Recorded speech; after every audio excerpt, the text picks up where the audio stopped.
Okay. Good afternoon, everybody. I'm so glad that you're able to join us. And if you're not able to join us live, that you can catch the replay. Today, we're going to talk about grief and moving on. So if that's something that interests you, stay with us. I've got to show the world all that I want to be and all my abilities. There's so much more to me. Somehow I'll have to make them just understand I got it well in hand, and oh, how I plan. I'm spreading love, there is no need to fear, and I just feel so good every time I hear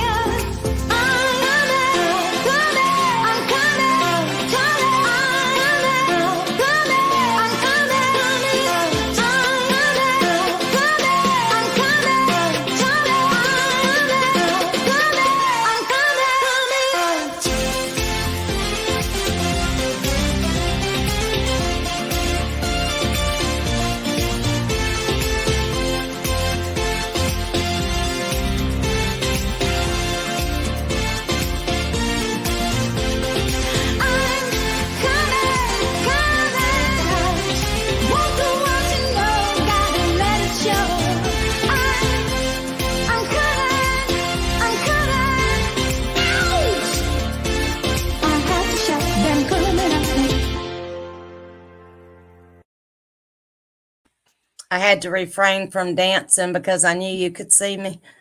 I dance through that one all the time. I love that song. I love that intro. I love the song.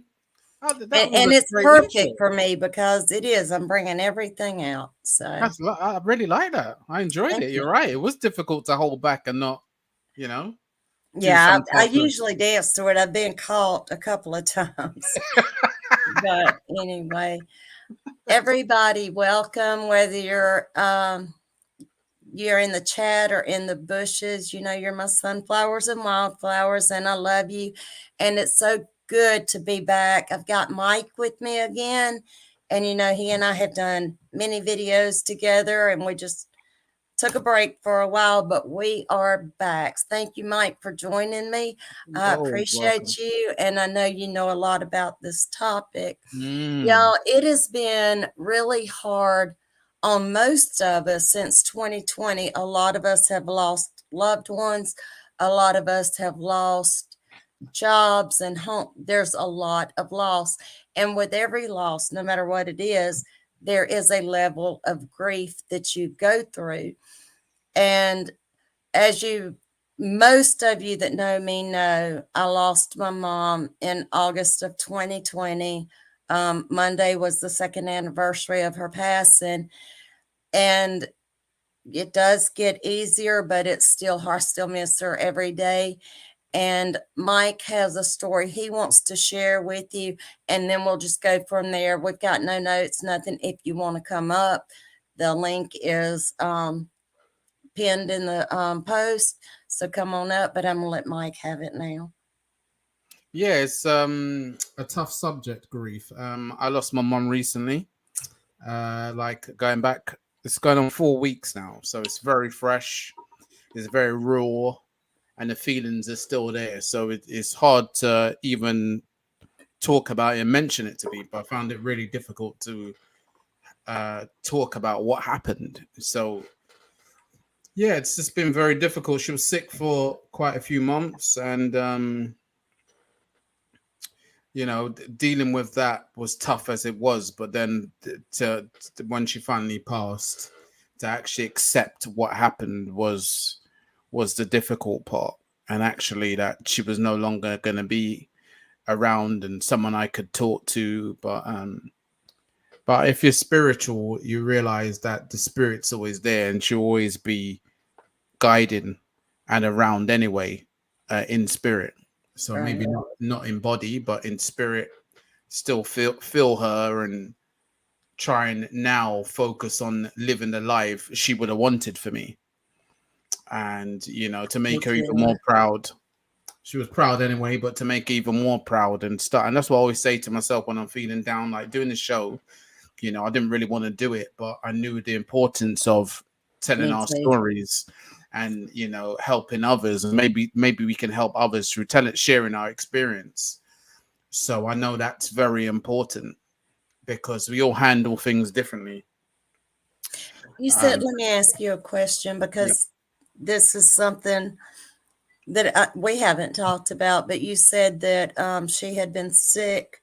Mm. And whenever you get to missing her really bad, do you think about how much pain she was in right there at the end? And does that comfort you knowing that she's no longer in that pain? That Because my mom had severe Alzheimer's. wow. And when I sit down and cry, she was a proud woman. She was Mm. a proud, Southern, beautiful woman. And she would have never wanted anybody to see her like that, but she was also in a lot of pain. And that comes to my mind when I miss her. I just thank God that she's got a glorified body now. Me the same. I think the same. I felt the amount of suffering in those 7 months that she was there, on a life support machine. um the fact that she is in peace now, and is comforting as well. It's a weird feeling because you're sad that she's gone, but then you're happy she's no longer in that pain and Right, suffering, because you want her to have a better existence than that, than being on a life support machine and, you know, relying on something to keep you alive. You want better for your mum. You know, the center of your universe. You want better for someone who's so precious to you. So it's a strange feeling that when she finally passed, because it's like good, it's good that she's gone on and she's in peace now. But then you're like, well, I'm not going to see her again. So hmm, it's that whole, that whole strange difference of feelings from one day to the next. right. But what I try and remember, as I say, is very important for all of this, is remembering the good times, Hmm. the times of joy, the woman she was, and how she's influenced your life positively, and the things she done for you to give you a chance, to give you the best opportunities. So I focus on the good. I look at the good, and you can don't get it's easier said than done, because a lot of the time, like you were saying off camera, you don't want to get out of bed and you don't feel motivated to do anything. You want to sit in that, in those feelings of hurt and, um sadness. And but I always think, what would she like, what would she want Right. me to do? And I always, and that's my little thing, that's my little motivation to myself when I'm in those real thoughts of sadness and I'm down. I'm like, oh, she's gone, and I'm gonna really miss her. I just think about, what would she want for me? What type of life would she want me to continue to have, even with her not around? Right. What would make her happy? And all these things drive me to keep on doing shows like this with yourself, is to keep on, spreading good and spreading love, and trying to make a difference in people's lives in a positive way. And so they can take something from our experiences, and hopefully it helps them. So that's what I'm going to keep on doing, because I know that's what would have really made her happy. Absolutely. Absolutely. We were also talking behind the scenes about the 5 stages of Mm. grief. And that was established by Dr. Elizabeth Kubler-Ross. I don't know the year, but it's denial, anger, um, Bargaining. bargaining. That's the one I couldn't. Bargaining, depression, and acceptance. And you can go in and out of all of those stages at any time. You can stay in one stage for a while, but where do you find yourself most? That's a really good question. Like that's You didn't see that one uh, coming, did you? no, I didn't. Around depression at times. Um, I'd say that's my place. I've accepted what's happened because she was, it's kind of because someone's sick and you kind of, it's going to happen at some point, the outcome, yeah? Mhm. That it's not going to end well. It's not going to be a positive outcome. So you've kind of geared yourself up. I've done a lot of the grieving 7 months ago. Yeah. Um, And see, I so, understand that because it was like I lost my mom a little mm, bit every day for 4 years, until she finally passed. And at the time of her passing, I still talked to her and everything, even though she got to where she couldn't talk back. mm, And I would tell her, "It's okay, Mama. Go ahead and go. mm, Let go of this world. It's just hurting you." And and I knew that she was leaving, and for the last hour or so that she was alive, I was telling her I loved her and I'd see her soon. And then as soon as that last breath, I was like, no, wait a minute. I need 5 more minutes. God, I need five more mm. minutes. And that's where I found the bargaining coming in. God, if Yes. you give me 5 more minutes, I'll never ask for it Yeah. again. But that's the only time I really um, dealt with bargaining um, after her death. Now, I did with her illness, God, if you'll make her well, this, but God has his own reasoning. Mm, But that's one thing I find myself, I've accepted the fact. I can't say that for sure now. I'm going between depression and acceptance. I know she's gone. I know she's not coming back. But there's like times I'm like, Mom, Mama's not here. I want to tell you mm. something. You're not there. That's tough. Yeah. But I feel so grateful that I had the time I did with her and that Mm, we were able to bond, even though it was a different bond. It wasn't like mother and daughter anymore. And I, I loved her so much, and I'm grateful that she's not in pain anymore. And I can just see her smile, and that we hadn't seen in a long time. So, yeah. No, no, I can totally relate to what you're saying, and I feel, that you know what you went through, what you experienced. I can it all resonates with me. So, but I'm going to mention some stuff about how the rest of the family have struggled with this, yes, please. and that's been the toughest thing about trying to grieve is the fact that other family members haven't been able to accept. They've been in denial. They've been in the first stage, which is normally the thing the first emotion stages of grief, and they've been stuck in denial and blaming uh, other things for why she passed. So it's a long story. Not I don't really want to go into the details, but there's a lot of denial with it. So that is very tough because you're in a particular stage, but you got siblings in other stages of this grief. Yeah. At the very beginning of it all. So it's they didn't do what I was doing and was grieving at the time of my mum being in a hospital on a ventilator. So it's almost like gearing yourself up to the inevitable. Hmm. So so I've done a lot of that, but there's still more I need to. But there's been a lot of arguments and infighting around funeral arrangements, things like that, and so it's made it even tougher to grieve and just to sit with yourself and process these emotions because it's just a lot of it's weighted, isn't it? That grief is heavy. It's heavy to Very, hold. very. It's not a light thing. It's a heavy thing to hold and process and deal with. So when you've got other siblings that are at a different stage and they won't accept things, it's very difficult to grieve yourself because you're a lot of the time you're there when you speak to them, someone who's listening to them vent and their frustration and their anger.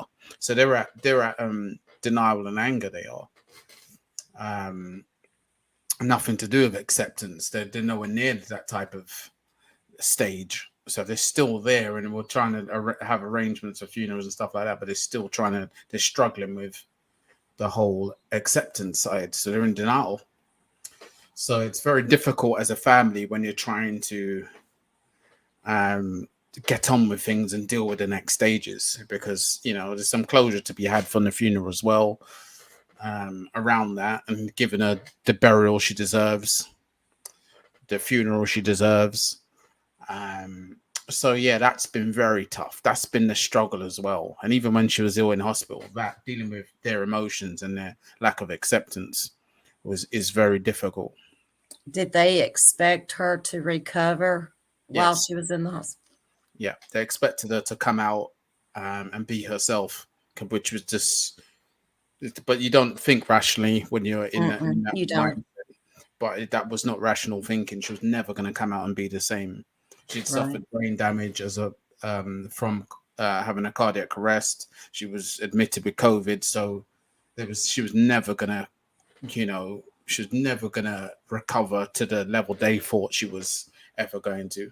So yeah, and that's I don't think my siblings understood how sick Mama was either, because she rapidly declined and they weren't around, but yeah, I, my heart breaks for them, and the feelings that they're going through, it's kind of like you want to shake them and say, look, listen, it's this way, but you can't rush anybody through those stages. you can't, but Yeah. what you find when a type of trauma like grief, this is major things to happen to any person in their life, is losing a parent. Yeah? When something so big happens, you find out that it triggers other things and issues they had in their lives. So a lot of things and issues they've had with me have come up as a result of this. So that instead of having the emotional intelligence and dealing with things as separate things, they've used everything. So within the arguments and the fallings out, things from the past have come up which they've not liked about things I've done or the way I've led my life. So it's a shame that, because you look at that and you think, that's not how I would do things. And at the end of the day, what would Mum want? Would she want us to be arguing about this? No. That's a question I've asked a lot too. What would Mom say if she could see all of this? She would be so upset. Yes, she would. I'm gonna tell you what, she passed on a Saturday morning, and I had been trying to get my siblings to come over, and I couldn't get everybody to come over. I know my husband sent out a few texts, but that Friday before the day she passed, the whole family was here. And I Really? whispered in her ear, I said, look, Mama, look how much power you still have. Wow. You didn't have to say a word, and you got everybody here in one room, despite everything. And that's the kind of person she was. I mean, she was just in control. She could do anything, She had And that power. yeah. That's nice. Sounds like an amazing person. Yeah, she was. My stepdad passed in November of 2011, and I got that time to spend with her, woman to woman. I was able to see my mother as another lady and not just as my mother. I saw her a brokenhearted woman, and we became friends again, and not just parent and child. And that when she passed, I lost a friend. I lost everything, that she was, and she was so magnificent. And I loved her so much. I still love her. Matter of fact, I moved my office in what was her bedroom, so I feel closer to her. And my desk is actually where her bed was. So, yeah, you'll see her flicker the lights every once in a while. Yeah. I've gone back and watched videos where other people have seen the lights, and I didn't catch it at the time, and I did afterwards. But yeah, she's a magnificent lady. And I know just from us talking that you were doing a lot for your mother, especially there at the end with the doctor's appointments and getting stuff together and all that for her. When that all of a sudden ended, what did that make you feel? It's weird. It's not, you know, I've never thought about that. It's kind of, it's just been one thing after the other, dealing with family stuff and what have you. So I've not even thought about that. But it was a lot of pressure. It was a lot of stress. So that was relief of that stress, Mm-hmm. and that was like letting go of the situation and closing off another chapter. That's what it felt like. The end of something that was, at times it felt like a nightmare. I got to be honest. Oh, I understand that. It felt like a nightmare because someone you love so much is in so much pain and going through so much, you know, a situation that's a horrible situation. And it's something she would never want, is to be in that condition and in on a life support machine, and that was her way of existing. She would have never wanted that. Right. If you could have a conversation about if that happened, what would you want? Things would have been very different if decisions were made before. Absolutely. But culture, my culture is very different. We go straight, the whole Caribbean West Indian culture. You don't make. It's weird. We don't make plans. No will was written. No. So there's a lot of, then what's left after that is a lot of issues with family and sorting things out, because a lot of things aren't put in place. Because I don't know what it is. It's a mentality almost like they feel they're going to live forever, because they don't sort out any of that. So then what's left after is a lot of infighting to try and resolve things because nothing's been put in place. So it happened with my dad as well. My dad passed away 8 years. Same with him. Nothing was put in place. No will to say, oh yeah, this is this, and that person exactly gets that. So what happens then? You're trying to decide that and then come to a decision. And obviously, there's the extended family want to chip in and say, no, actually, I Yeah. did this, so I should get that. So this is the only problem with it all. Culturally, it's not great. And I'm not going to say for the whole culture, but I would say my family in particular and the background, they're not great. They've not put things in place where decisions could be made. So it's like you having to come together after the fact and say, right, who deserves a percentage for that? Who put in this for that mortgage for that house? And so it ends up becoming this whole lot of drama from a situation Mm-hmm. that's very difficult enough as it is. We were kind of in the same position. Now, when my mom had to do my dad's funeral, she went ahead and lined out what she wanted, had it paid for, and all of that. So that was handled. All the nurse that was here had to do was call the mortuary, and they did everything. They were very good, and I'm not going to get into much detail about that, but No, it's fine. they were excellent. But she didn't have a will either, and that became hard. That became hard because there were 4 children, There you go. and it has made me look at things differently. For my husband and I have talked about, we need to have in writing everything that goes wherever. Has it made you look at things differently? You know what? Even from my father passing 8 years ago, even from that, has made me look at life differently.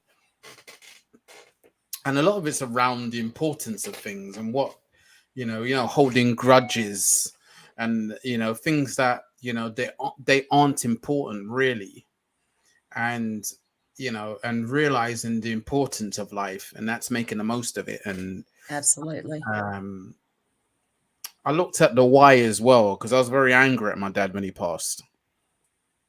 um just the man he was, and a lot of domestic violence and things like that in my household at the time. So what I was exposed to as a young child, I was always really angry on why he was so violent towards my mum and the rest of us and what have you. So when he passed, I was angry. There was a lot of unresolved stuff because he wasn't a man I could sit and talk to and try and explain things. He's very headstrong, and the alpha male wasn't really in touch with his emotions. So I found that very difficult to even try and go there. We didn't have a good relationship. It was strained. So when he passed, it really hit me.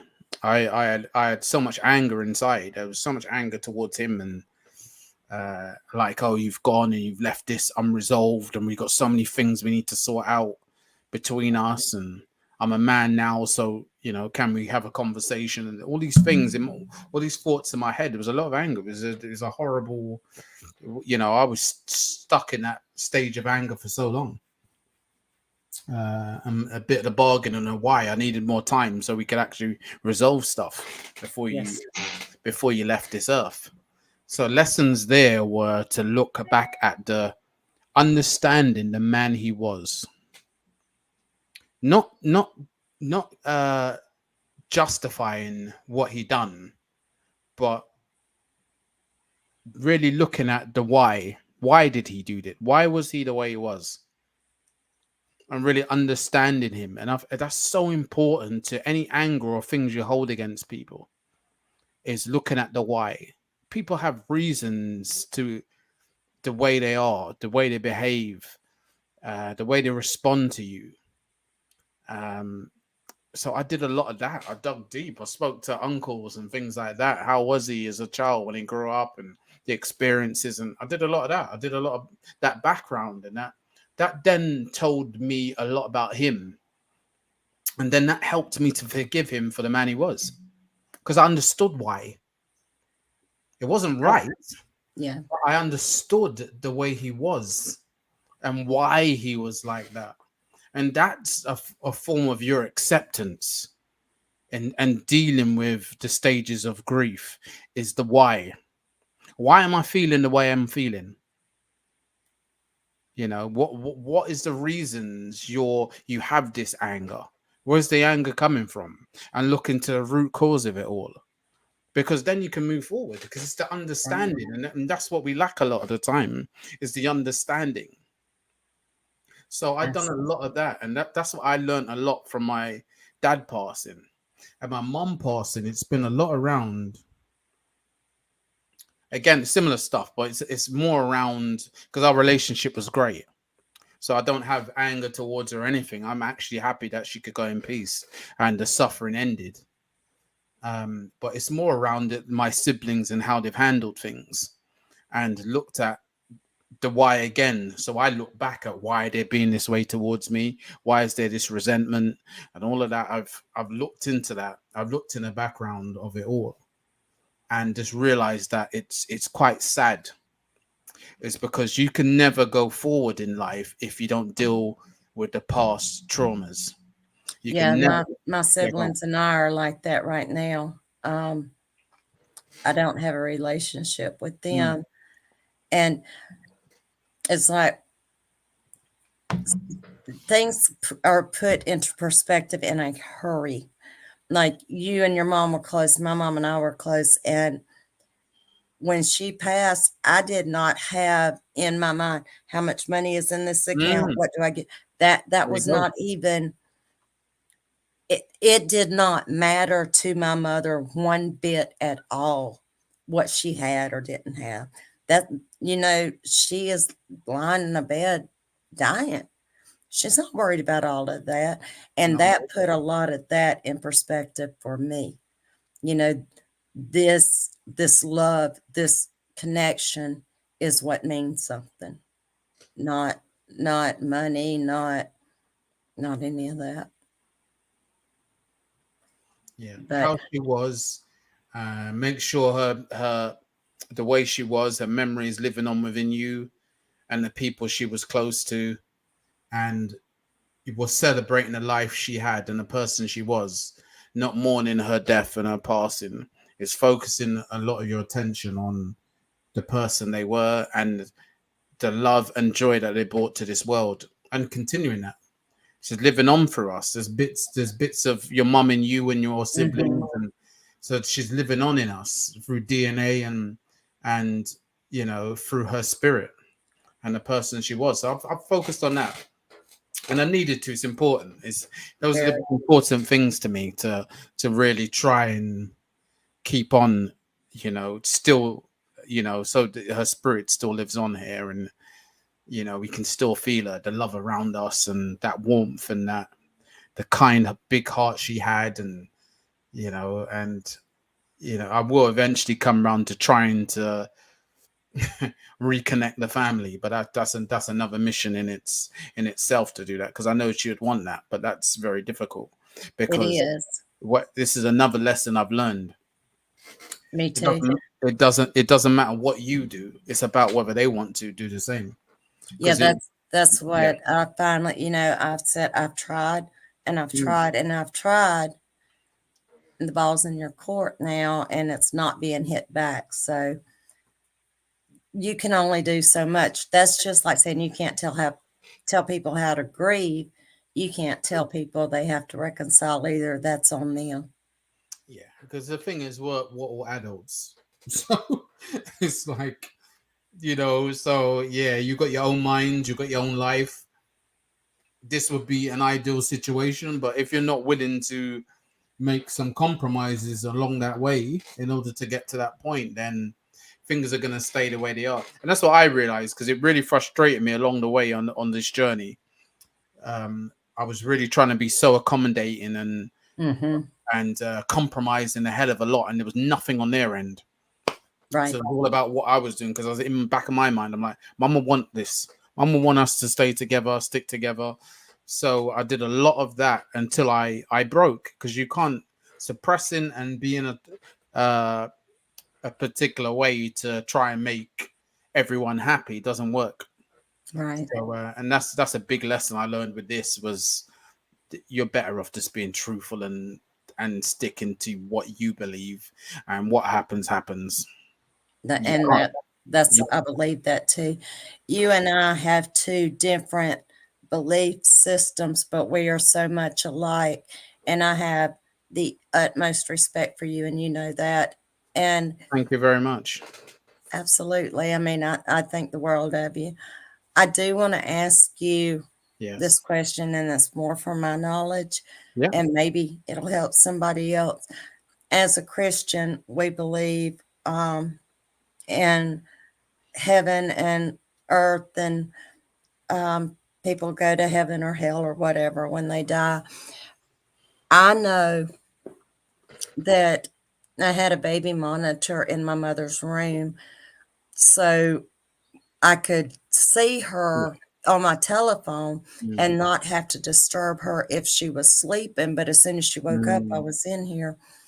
And for the last at least month, it might have even been more, I started catching a lot of orbs coming in and out. Really? Yeah, I'll be glad to share them with you. I'm not posting them Wow. on the internet, but I'll be glad to.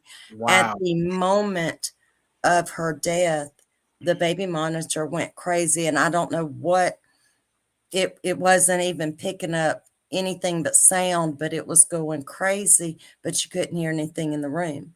Wow. But yeah, I'll be glad to share that with you. In my belief, I believe that was ancestors and her parents now ushering her into the other world, to the other side. That's what I believe. She told me when she was still able to talk that her dad died when she was 9, and her mother passed a few years before she did. And she would tell me, Mama came to see me, or Daddy came to see me, or Mama and Daddy were here. And every time she would say that, I'd see the orbs. Wow. So I you cannot convince me they weren't coming into her room. And I know they were here. I know they were trying to prepare her to transition to the other side. And I want to know what your beliefs are on that. And again, I will send you, when we end this, stay with me and let's talk Yeah, for a of little course. bit off camera. Um, I believe the same. I believe the same. I believe there's this next place, and I had this healer that I was working with at the time. My mum was in hospital and stuff, and she was saying how I could see my uncle that passed away and my granddad and stuff. There's a white light around your mom, blah blah blah. So I believe the same. They're waiting for her to transition, and she was holding on. You know, I had dreams. My brother had dreams about her holding on and worried about going, and the family would, That happened to me too. and that the family would fall apart if she didn't hold on any longer. But she said she couldn't. So I believe it. I believe they're waiting for her to get to the next place. Yeah. I had already told my husband, this may be bad. It may not. It depends on how you look at it. I know my mom was in pain. Okay. Um, the nurses and she was on hospice, had already taught she could no longer swallow her medicines or anything. So Okay. we were giving her pain drops that absorbed in the mouth, and they were very strong. And that Friday, with the whole family here, I could tell by her moans and groans she was in a lot of pain. And we went ahead and gave her pain medicine. Well, that Saturday morning, I gave her pain medicine before anybody came over. And I told my husband, I said, they're not going to be pulling on her today.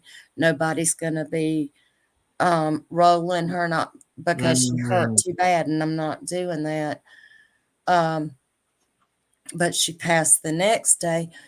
But I told her, Mama, please let go. Grandma's here, Grandpa's here. All of your aunts and uncles are waiting. Please let go. Go with them. We're going to be okay. And you have my permission. And all because I was having the dreams of her holding on, and I could see the pain in her face in the dreams as she held on tighter and tighter. But once she was able to let go, her body relaxed. She had had contractures where her neck was over and it wouldn't move. And the pain medicines and all loosened it up. She was able to lay her head down. And I think that she needed the permission Yeah. to know that we were okay. And she did. And I'm not ashamed of that, telling her to let go. No, don't. Like I said, I did want 5 more minutes once she Yeah. did, but No, that's the right thing I to was do. so ready for her not to hurt. Yeah. No, Yeah. no, I totally agree with you. Because that's exactly what I said. Her nurse had wanted to come Saturday afternoon to see her, and I said, that's fine. And then she called me Saturday morning. She said, Kim, everything is messing up today. Can I come on and see Miss Linda now? I said, yeah, come on. I said, we're here. Just whatever you can do. As soon as she walked into Mama's room, and Mama loved her. Yeah. And the day that Mama could not remember her, the Oh, nurse started crying and had to walk away. But as soon as Brittany walked in, that's when Mama passed. So really? she waited on her, and I guess she knew then we were in good hands. But Brittany was awesome. She did everything for us. Yeah. Oh, it's very sad. Very sad.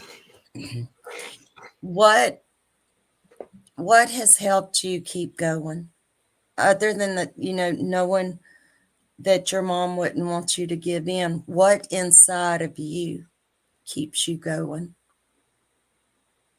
My my willingness to improve my life, live a better life, and do things that brings joy to myself and brings joy to others.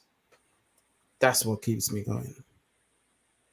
That Yeah. that willingness to succeed, and all these plans I have is I know where it's leading, and that's leading to joy and and fulfillment. Mike, I started writing a book, and I'm just throwing this Really? out there. It might help you. The name of it's Dear Mama. But what I did is I started writing it a while back, and it was like I wanted so bad to be able to carry on a conversation. This is what I'm saying is I lost Mama all along. So I mean I went Mm, through several deaths, and it was another person and another person, because but I couldn't carry on a conversation with her, and I would want to, and I'd be like, "Dear Mom, this morning you had um, cinnamon and brown sugar oatmeal, and you loved it, and then we played games, and I really would like to be able to talk to you about this." And I wrote her letters constantly, and I'm putting them together. But as I put them together, I still have more to say to her, mm, and I turned it kind of into a caregiver's guide of how I to really, survive yourself. I really like And that might be something you might want to do. I really like that. It and not Wow, only it helps you to get it out, but it helps whoever you're able to touch. that's powerful. That's Yeah. very powerful. How far along are you with it now? I don't know, because every time I think, okay, I'm about done, something else Yeah, comes of up. course, that's it. And I'm then sure. I've got the cookbook that I'm writing. Yeah. I know I've got everything together for it. I just got to sit down and do my research on how to get it published and go from there. I hear that. And Could you bear with me 1 second? My laptop's gonna die. I swear I plugged it in, but anyway, bear with me 1 second.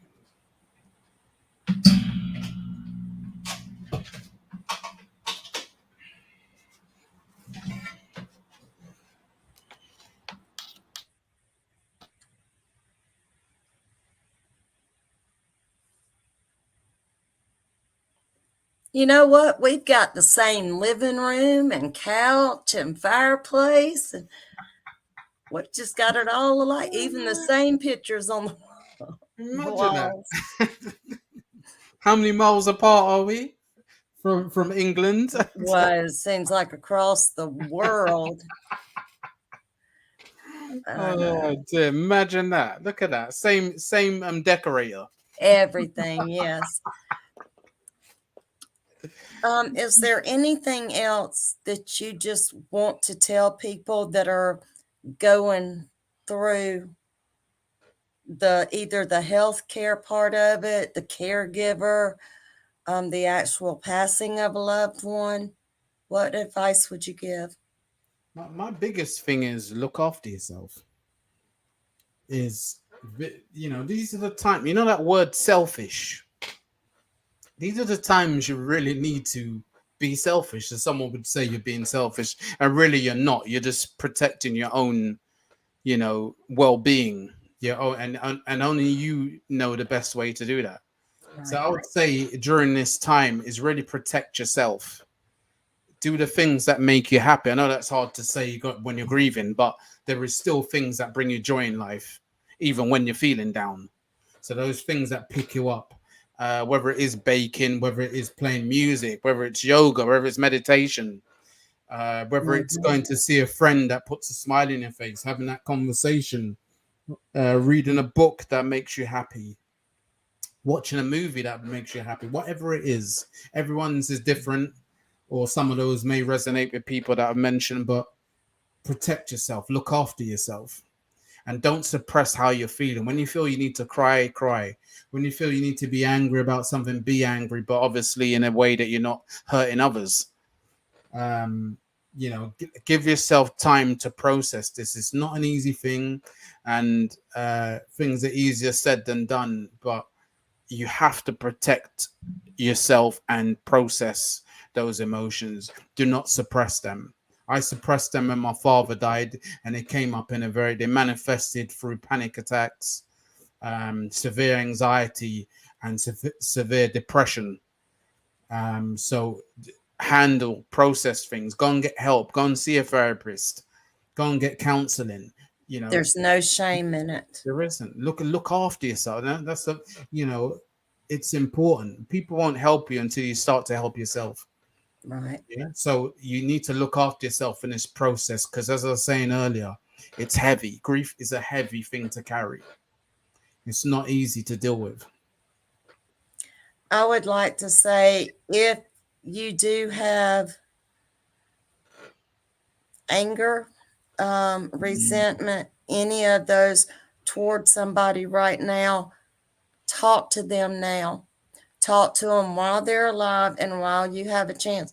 Don't wait for somebody's deathbed because it may come in the blink of an eye. You know, what's the worst they can do is turn you away, but that's okay. You say, I forgive you. You mean, I forgive you. And that alone takes a burden off of you.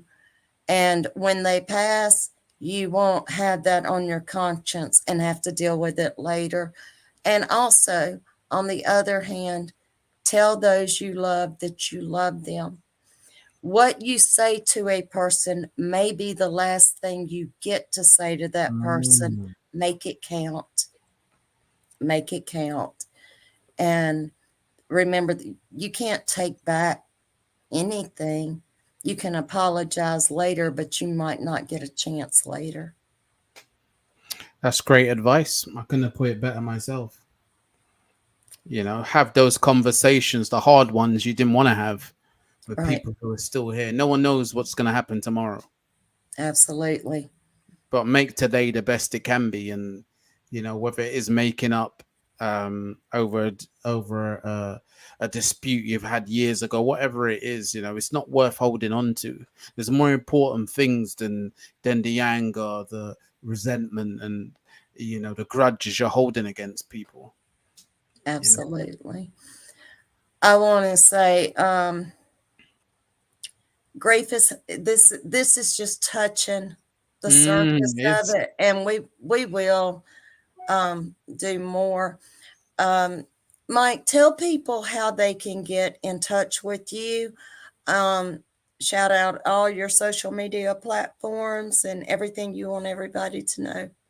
cool. I'll put my IG handle there at One Mike's Keeping It 100 on Instagram. I'm going to be doing lives going forward and connecting more of that with my YouTube channel, which is the King's Forum podcast show. And it's mainly on touching on mental health and hot topics around that. So I have guests on the show where we have conversations and we tap into topics, and they're real hitting. It's just all about real people telling real stories in a safe space, and that's what I wanted to do. And as I said, if I can spread love and help others, that's what I intend to do in my show. You know. You are absolutely welcome to use this video in its entirety or Oh, any thank you. part of. Um, I'm not going to strike you. You can, it's yours, it's ours. You can do what you want to with it. I do want to tell everybody, please take care of yourself. Be kind to Mm, yourself and love yourself. It's okay. It's not, um, it's not wrong to not want to hurt. Um, I'm a big mental health advocate, and I've said it so many times before. There's no shame in talking. Break the silence. Go to a therapist. Yes, I see a yes. therapist. I'm no longer ashamed. That at one point in my time, in my life, I would have never said that out of Wow. shame. But there's no shame in talking. I love you all very much. I appreciate you. Please like, share, subscribe, comment, and all that kind of good stuff. And we will see you in our next video. Definitely. Have a blessed day. Hang on, Mike.